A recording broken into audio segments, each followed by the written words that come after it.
આજે આપણે બનાવીશું મકાઈના ક્રિસ્પી એવા ભજીયા। એના માટે મેં એક બાઉલ લઈ લીધો છે અને એક આખી અને એક અડધી એવી મકાઈ લઈ લીધી છે। તો હવે એને છીણી લઈએ। મકાઈને છીણવા માટે આ રીતની ઘરમાં રહેલી કોઈ પણ એક છીણીનો ઉપયોગ કરી લેવાનો અને આ રીતે મકાઈને છીણી લેવાની।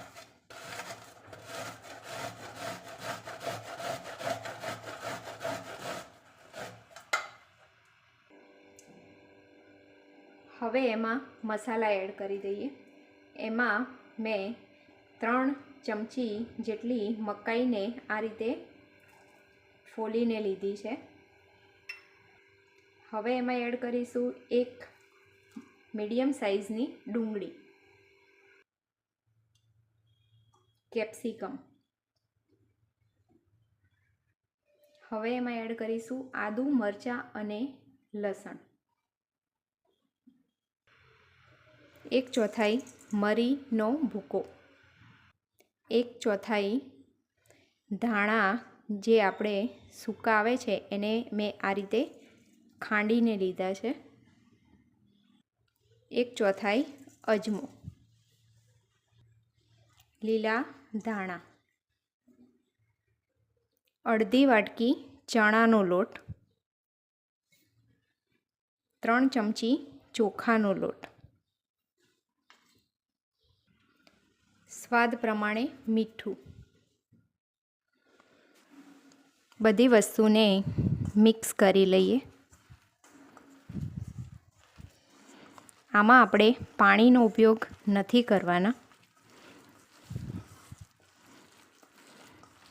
જેમાં મકાઈમાંથી પાણી રિલીઝ થશે એટલે બધો લોટ બંધાઈને તૈયાર થઈ જશે।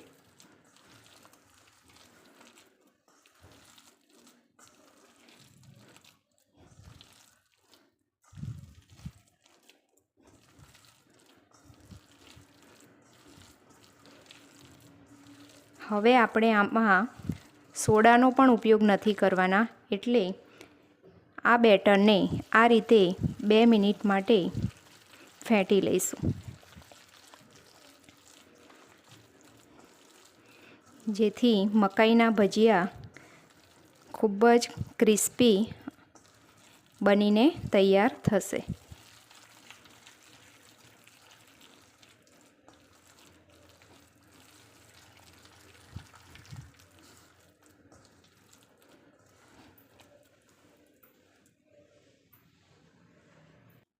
અહીં મેં એક પેન લઈ લીધો છે અને તેલ ઉમેરી અને ગરમ થવા માટે મૂકી દીધો છે।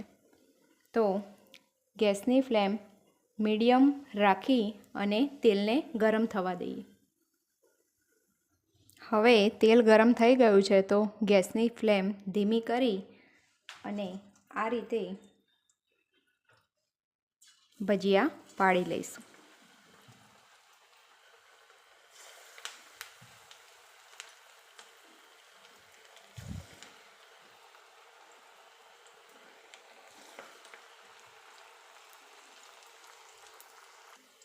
સ્લો ફ્લેમ પર એકદમ ક્રિસ્પી થાય ત્યાં સુધી એને તળી લેવાના।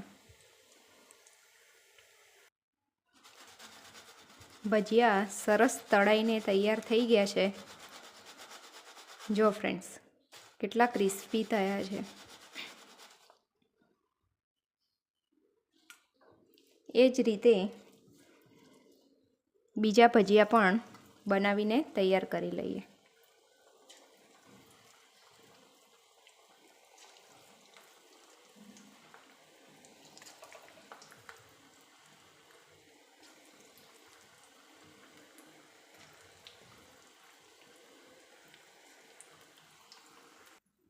આ રીતે બધા ભજીયા બનાવીને તૈયાર કરી લીધા છે તો ગેસની ફ્લેમ બંધ કરી દઈશું અને સર્વિંગ બાઉલમાં સર્વ કરી લઈએ।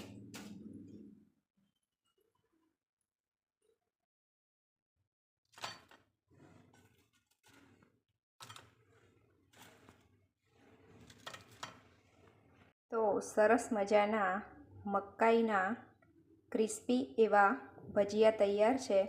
તો તમને મારી આ રેસીપી ગમી હોય તો મારી ચેનલને લાઈક, શેર અને સબસ્ક્રાઈબ કરવાનું ના ભૂલતા.